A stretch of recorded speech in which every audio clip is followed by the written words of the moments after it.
हिंदी हिंदुस्तान की धड़कन, इसे सम्मान दो।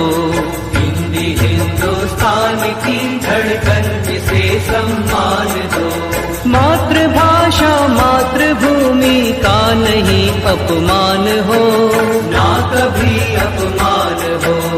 संस्कृत जननी है जिसकी, हिंदी उसका लाल है। हिंदी हिंदुस्तान की धड़कन, इसे सब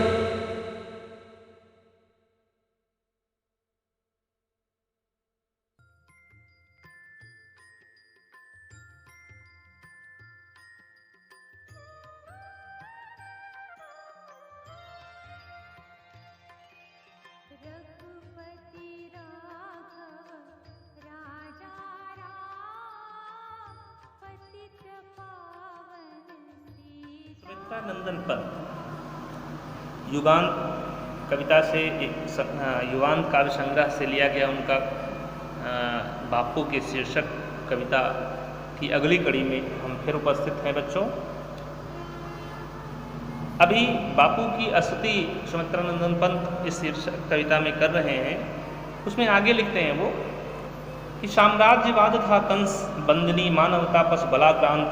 श्रृंखला दास्ता प्रहली बहु निर्मम शासन, पद शक्ति भ्रांत। कारागृह में दे दिव्य जन्म, मानव आत्मा को मुक्त कांत। जन शोषण की बढ़ती यमुना, तुमने की नत पद प्रणत शांत। आगे लिखते हैं कि कारा की संस्कृति विगत भित्ति, बहुधर्म जाति गति रूप नाम। बंदी जगजीवन भू विभक्त, विज्ञान मूढ़ जन प्रकृति काम। आए तुम मुक्त पुरुष कहने, मिथ्या जड़ बंधन सत्य राम। नानृतम जयति सत्यम माँ भय, जय ज्ञान ज्योति तुमको प्रणाम, जय ज्ञान ज्योति तुमको प्रणाम।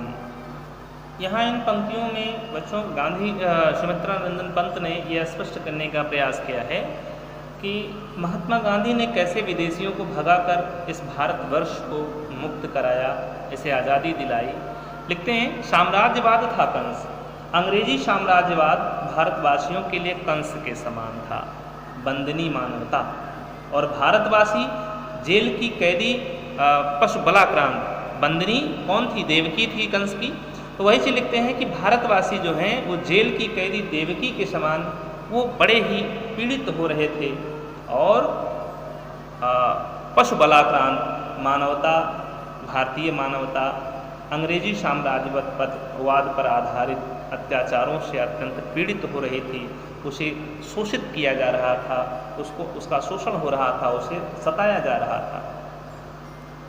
श्रृंखला दासता, उसके पैर परतंत्रता रूपी दासता रूपी बेड़ियों से जकड़े हुए थे। प्रहरी बहुत निर्मम, पद शासन पद शक्ति भ्रांत। पद और शक्ति के कारण भ्रमित, शासन के उच्च पदों पर कार्य करने वाले निर्दयी अधिकारी ही जेल के पहरेदार बने हुए थे। देखिए, एक रूपक बांधने का प्रयास किया है। जिस तरह से जेल में वसुदेव और देवकी को बंद किया गया था और पहरे लगाए गए थे, 7 दरवाजे के अंदर रखा गया था जेल में, लेकिन फिर भी कृष्ण का जन्म हुआ। कृष्ण वहाँ जेल से निकले और गोकुल गांव में जाकर पले बढ़े और अंत में कंस जैसे निर्दयी अत्याचारी का उन्होंने अंत किया। ठीक वही चीज़ एक रूपक बांधकर कवि ने, पंत जी ने यहाँ पर महात्मा गांधी के ऊपर लिया है कि हे बापू, अंग्रेजी साम्राज्यवाद कंस के समान था और भारतवासी जेल में बंद देवकी के समान पीड़ित हो रहे थे। मानवता अंग्रेजी साम्राज्यवाद के अत्याचारों से पीड़ित हो रही थी। उसके पैर परतंत्रता रूपी बेड़ियों से जकड़े हुए थे। इतना ही नहीं, पद और शक्ति के कारण भ्रमित शासन के उच्च पदों पर आसीन जो अधिकारी थे वो निर्दयी थे और वही जेल के पहरेदार बने हुए थे।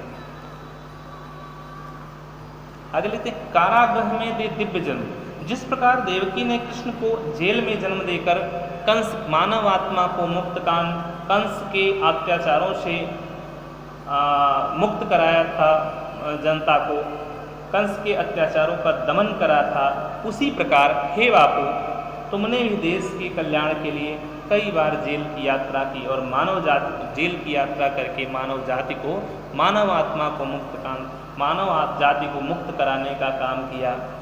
जन शोषण की बढ़ती यमुना तुमने की नत पद प्रणत शांत, भारतवासियों का शोषण करने वाली जो ब्रिटिश शासन रूपी यमुना थी, उसको तुमने अपने पैरों के चरणों के स्पर्श मात्र से या चरणों से शांत भाव से झुका लिया था। ठीक वैसे ही जैसे बढ़ती हुई उफनती हुई यमुना को भगवान श्री कृष्ण ने अपने पैरों के स्पर्श मात्र से ही शांत कर दिया था। हे बापू, तुमने भी ठीक वैसे ही भारतवासियों का शोषण करने वाली जो ब्रिटिश शासन रूपी यमुना थी, अपने चरणों से उसे शांत भाव से झुका लिया था। भाव ये है कि उदाहरण वहाँ दे रहे हैं कृष्ण का कि जैसे जमुना जब वसुदेव जी कृष्ण को लेकर गोकुल जा रहे थे, तो काली रात थी, आंधी आई हुई थी, बरसात हो रही थी, यमुना का पानी बढ़ रहा था, लेकिन फिर भी वहाँ अंदर उतर गए यमुना को पार करने के लिए। जल इतना ऊपर हो गया कि जब वसुदेव जी डूब से गए और उन्हें कृष्ण को जब लगा कि यमुना बढ़ना नहीं रोकेंगी, उसमें कहानियाँ और भी दूसरी हैं, दंत कथाएँ हैं बच्चों, कि किसी किसी अवतार में भगवान श्री कृष्ण ने ये वरदान दिया था यमुना को, क्योंकि यमुना की शिकायत थी कि प्रभु गंगा के तट पर सरयू के तट पर तो आप कई बार जन्म लिए, लेकिन हमारे तट पर आप कभी आए नहीं, हमारे दरवाजे पर कभी आए नहीं। भगवान श्री कृष्ण ने तब उनको वरदान दिया था कि एक जन्म ऐसा द्वापर में होगा, मेरा कृष्ण जन्म, जब मैं तुम्हारे ही तट पर आऊँगा और वहाँ पर खेलूँगा, तुम्हारे ही जल में क्रीड़ाएँ करूँगा। ये वही जन्म था। तो पहली बार कृष्ण का दर्शन हुआ था, इसलिए उनके पद को पखारने के लिए यमुना जी बढ़ रही थी। आपने देखा भी होगा इसे चित्रांकन में, फिल्मों में, कि जैसे ही चरणों का स्पर्श होता है यमुना के जल से, यमुना का जल नीचे उतरना शुरू हो जाता है, घटना शुरू हो जाता है। तो यहाँ पर ठीक वैसे ही कह रहे हैं कि जिस प्रकार से ब्रिटिश शासन रूपी यमुना थी वो बढ़ रही थी, उसके अत्याचार बढ़ते चले जा रहे थे, हे बापू आपने अपने चरणों में उसे शांत भाव से झुका लिया। ठीक है, लिखते हैं और था कि तुम पद प्रणत शांत, ठीक है, अपने पैरों में प्रणत कर लिया, यानी विनीत कर लिया, झुका लिया। प्रणत माने होता है झुका लेना।